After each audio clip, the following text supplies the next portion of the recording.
ഒക്കെ ഇതൊരു സെക്കൻഡ് പാർട്ടായിട്ട് കൂട്ടാം. കാരണം ഞാൻ 10 പോയിന്റ് കാര്യങ്ങൾ പറഞ്ഞിട്ടില്ല, വലിച്ചു നീട്ടി കാര്യങ്ങൾ മാത്രമേ പറഞ്ഞിട്ടുള്ളൂ. ഇപ്പോൾ പോയിന്റ്സ് അടിസ്ഥാനമാക്കിയിട്ട് 10 കാര്യങ്ങൾ പറഞ്ഞുതരാം. നിങ്ങൾ ചിലവ് വരുമാനത്തേക്കാൾ കൂടാതിരിക്കുക, അനാവശ്യ കാര്യങ്ങളിൽ ഏർപ്പെടാതിരിക്കുക. ആസ് എ ടീനേജേഴ്സ് നമുക്കിപ്പോൾ എന്നെ സംബന്ധിച്ച് ഒരുപാട് സമയമുണ്ട്, പക്ഷെ എന്നെ സംബന്ധിച്ച് എനിക്ക് സമയമില്ല. അതൊരു തെറ്റിദ്ധാരണയാണ്. നമുക്ക് കുറേ സമയമുണ്ട് എന്നുള്ളതൊരു വളരെ ഒരു തെറ്റിദ്ധാരണ മാത്രമാണ്.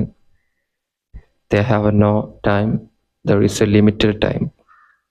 അപ്പോൾ ഈ സമയത്ത് നമുക്ക് ചിലവാക്കുന്ന ട്രാവൽസിനായിക്കോട്ടെ ഫുഡിനായിക്കോട്ടെ, ഇപ്പോൾ ഒരുപാട് റീൽസും മറ്റു കാര്യങ്ങളൊക്കെ കണ്ടുകൊണ്ട് ആളുകൾ ഫുഡിലേക്ക് ഏർപ്പെടുന്നുണ്ട്. അനാവശ്യ വിനിയോഗ കാര്യങ്ങൾ, സിനിമ കണ്ടുകൊണ്ടിരിക്കുക, OTT പ്ലാറ്റ്ഫോമിന് വേണ്ടിയിട്ട് അതിന് പ്രീമിയം സബ്സ്ക്രിപ്ഷനൊക്കെ എടുക്കുക. ഇതൊക്കെ ഇപ്പോൾ പുതിയ വന്ന സംഭവങ്ങളാണ്. ഇതിലൊക്കെ പണം ചിലവാക്കുന്നത് വളരെ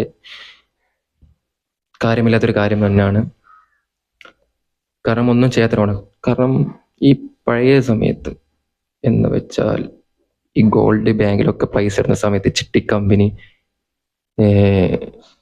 മ്യൂച്വൽ ഫണ്ട്സിലൊക്കെ ഇൻവെസ്റ്റ്മെന്റ് ചെയ്യുന്ന സമയത്ത് അവർക്ക് സ്ഥലങ്ങളൊക്കെ വാങ്ങി വെക്കാൻ പറ്റും.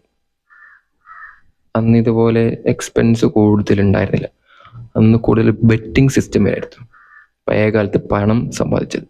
പറമ്പും ഫ്ലാറ്റും വീടൊക്കെ വെച്ചിട്ടായിരിക്കും ഈ ഒരു ബെറ്റിംഗ് സിസ്റ്റത്തിൽ വന്നിട്ടുള്ളത്. ഇപ്പോൾ ഈ ബെറ്റിംഗ് സിസ്റ്റത്തിനൊന്നും കുറവില്ല. ഇപ്പോൾ അത് ഡിജിറ്റലായിട്ടുണ്ട്. അന്നത് ഫിസിക്കലായിട്ട് ബെറ്റിംഗ്, ഇന്നിപ്പം ഡിജിറ്റലായിട്ട്. നമ്മളെ കാര്യം അതല്ല, നമ്മളെ പണം വിനിയോഗിക്കുന്ന കാര്യത്തെക്കുറിച്ചാണ്. പണം ഉപയോഗിക്കുന്നത് രീതിയെ നിങ്ങൾ ഫലപ്രദമാക്കണമെങ്കിൽ ചിലവാക്കുന്ന സ്ഥലത്ത് ചിലവാക്കുക. അത് ലോ ഓഫ് അട്രാക്ഷൻ പോലെ നമുക്ക് വരും. ഈ നല്ല നല്ല മെമ്മറീസും വൈബ്സും ഒക്കെ എന്താ പറയുക, സന്തോഷിപ്പിക്കാൻ വേണ്ടിയിട്ട് ചിലവാക്കുന്നതിന് പ്രശ്നമൊന്നുമില്ല എന്നാണ് എൻ്റെ ഒരു ഇത്. കാരണം പിന്നീട് അതെനിക്ക് പിന്നെ ഉണ്ടാക്കാൻ പറ്റും. എൻ്റെ ഒരു ഫിലോസഫി പറയുന്നതാണെങ്കിൽ ഞാനൊരു ചിലവാക്കുന്ന സമയത്ത് എനിക്കത് ഞാൻ ചിന്തിക്കും, അതൊരു ഗുണമാണുള്ള കാര്യമാണെങ്കിൽ അതെനിക്ക് പിന്നീട് അതിനെക്കാട്ടി ഡബിൾ കിട്ടും. കാരണം ഞാനത് അവിടെ വിശ്വസിക്കുന്നത് കൊണ്ട് അതെനിക്ക് അട്രാക്ട് ചെയ്യും. അത് ബേക്കിലൂടെ എനിക്ക് വന്നുകൊണ്ടിരിക്കും.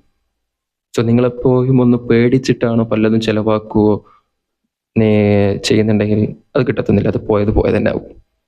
ഭയമില്ലാതെ സന്തോഷപരമായിട്ട് നിങ്ങൾ ചിലവാക്കുക. ഇത് ഇത്രയായിട്ട് ഞാൻ ഒരൊറ്റ